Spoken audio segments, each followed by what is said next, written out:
It was a long journey. IS2 was released for us in mid-July 2022. From the very beginning, it was a game mode unlike any other. Many of us were excited about Arknights like never before. It was the second coming of Kyobe's Fundimist, a roguelike inside Arknights. This time it would be better, bigger. It was coming to stay forever. Something we really wanted for a very long time. The fun we had during the original integrated strategies was unequaled, but it had an expiration date. It was just a normal event. It wouldn't stay for very long. Once it was over, we wanted more. We wanted it to come back, to give us the opportunity to fight everything again. Many of us didn't even have a built enough account to consider beating it. I myself only got to the first ending during that original integrated strategies, because I didn't have enough operators to play the game properly. Dude, the original IS was released for us in late February 2021. My account was literally 1 month old. The months after that event ended, we all had that sad feeling in the background. Are we going to get more? They have to bring it back, right? And then we got it. Do you remember the excitement? Seeing the CN news and going nuts over it? Remember the first few days once it came to global? Oh man, I played it like there was no tomorrow. This time my account wasn't only ready, it had everything to go after those bosses and beat them to submission. My 4 stars were prepared. I remember how I had some of my friends struggling with the game mode, and I was very lost about it. Because I'm not that big of a gamer, but roguelikes are my thing.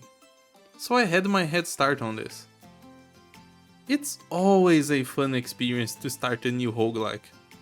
You know you are going to lose, you know you are going to struggle, but after a few attempts you start to learn the patterns. You start to learn how to rely on yourself, and not on your luck. And when I tried explaining this to my friends, they just couldn't accept. All they had to tell me was how a roguelike is only about luck, and no matter how good you are, you can simply get junked by bad luck. And today, after so much thought, yeah, I can see where they come from. But the truth didn't change. Just like in FTL or Gungeon, sure, you'll have a hard time. And sure, you will feel like all depends on getting that broken item that will carry you to victory. But the reality is, you are just not good enough at the game yet. Arknights, like most great roguelikes, can be beaten only on skill. And there's no amount of medic vouchers and DP down stages that will stop you if you know what you are doing. The proof of that are the no relic runs people have done again and again. But there are some people that refuse to learn of their mistakes and choose to blame luck. What can you do? It is what it is. To each their own, I guess. But now with IS2 coming to an end, and IS3 ready to give us a fresh start, everyone will have the opportunity to learn again. And this time things will be a lot more challenging. I can't wait to start climbing that ascension, getting to 15 and beating the endings with only 4 stars. And you know what else is so magical about IS2? No one's forced to play it. The rewards of IS2 will stay there for grabs indefinitely. And you don't even have to beat the mode once to get all the rewards. Casuals can enjoy their free stuff all they want. Gacha players can grab their 6-star tokens and go back to complaining about the gacha system. And we who want to play the mode for fun, we can. There's no limit, no sanity cost. It's unlimited enjoyment. Except when it isn't anymore. No joke, I can't stress enough how much fun IS2 was for me. But I can't hide the negatives. The game mode got old quite fast with how much I played on release. We didn't have a good variety of relics. I feel like ASPD was present in every run to some capacity. And don't get me wrong, having absurd amounts of ASPD is very fun the first 20 times. but see it enough and it starts to get stale. I know we are getting a lot of new stuff in IS3, and it's going to be phenomenal to explore everything, but the relic count didn't increase. And I didn't check each effect individually, so I'm not sure if they fixed the lack of variety. I hope they did. But you know what was my biggest problem with IS2? Let me give you a clue. It was not fixed in IS3. It was the endings, of course. Getting to them, specifically.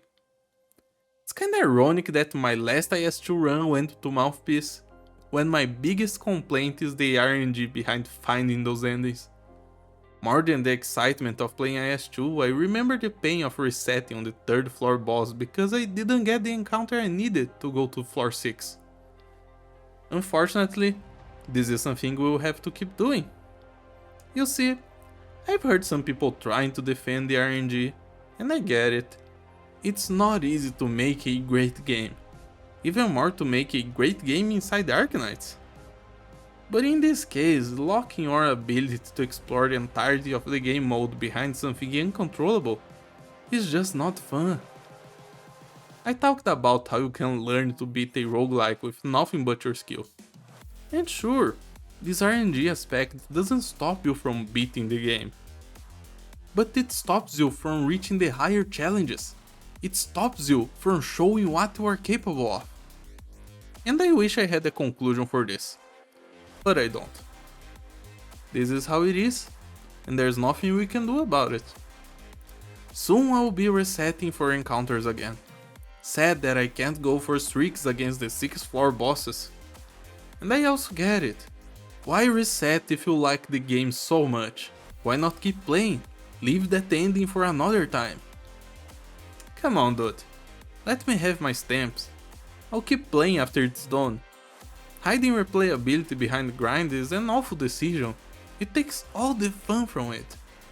It makes me not want to play anymore. But hey, why don't I tell you about this run? My last IS2 run.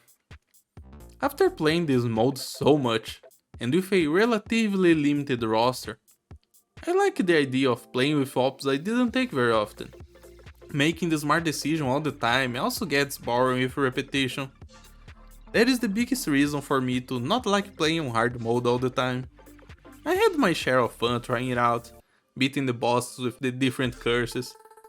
But at the end of the day, I can simply have more fun if I click on normal and choose some more goofy options. This run didn't have a lot of buffs going on. I think my strongest stuff was the book that gives plus 70 SPD to all snipers and the vanguard stuff. So Shirayuki, Umbrella and Vigna are kinda going crazy, but their attacks aren't very high. Still, more than enough to take care of everything. By the way, did you know that IS3 will have an ascension level that will increase the hope cost of every op? I'm starting to feel like playing 4 stars was the correct decision all along. It's always so nice to never run out of hope. And I don't think that will change much with them costing 3 instead of 2. It probably will happen of me missing a voucher or 2 in the first floors, but that's manageable, I can live with it. But how will a normal player play this thing? You'll be getting like 1 op per floor maybe. Yeah, I am exaggerating, and in the end 6 stars are just busted and can do anything they want, so whatever. What I am really excited about is finding those new events. There's some awesome art in IS3. The ending cards, some of the encounters, they are just incredible. And I really want to see them in game. Even the beloved Chain Sarcasm Girl will be back for a little bit. Still not playable, for the sadness of many. But it is almost nostalgic already. Saying goodbye to this game mode that meant so much for me. It was painful, but mostly it was fun. I am ready for IS3. But what about you? How was your IS2 experience? Are you ready to say goodbye or will you come back to finish farming? Maybe to hunt those bosses you couldn't deal with before? Are you ready for IS3 and how much harder it's supposed to be? I can't wait. And of course, if you are here, don't forget to check my channel and subscribe. This was Kuma, and I hope everyone have a very nice day. Peace out.